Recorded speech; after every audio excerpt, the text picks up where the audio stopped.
আওয়ামী লীগ দেশে ফিরলে আওয়ামী লীগের না, সবচেয়ে বেশি বিপদে পড়বে বিএনপি সরকার নিজেই। এমন বিস্ফোরক মন্তব্য করলেন সাবেক এমপি গোলাম মাওলা রনি। গোলাম মাওলা রনি বলছেন, আওয়ামী লীগকে কাগজে কলমে নিষিদ্ধ করা হলো কি হলো না সেটা বড় বিষয় না, আসল সংকট হল মাঠে তাদের অনুপস্থিতি।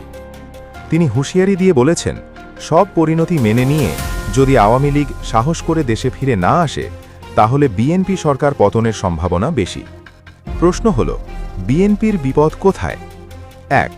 আওয়ামী লীগ ফিরলে বিএনপি সরকারকে প্রমাণ করতে হবে তারা ফ্যাসিবাদ ফিরতে দিচ্ছে না। ব্যর্থ হলেই তাদের উপর থেকে জনসমর্থন সরে যাবে। ২. আওয়ামী লীগ প্রশ্নে বিএনপি এখনই কঠিন বিপদে আছে। তাদের ভেতরেই দ্বিধা, কঠোর হবে না নরম হবে। এই দ্বিধাই জামায়াত ও অন্য ফ্যাসিবাদ বিরোধী শক্তিকে বিএনপি থেকে দূরে সরিয়ে দিচ্ছে। ৩. বিএনপি যদি আওয়ামী লীগকে রাজনৈতিকভাবে মোকাবেলা করতে না পারে তাহলে বিএনপি দুই কুলি হারাবে।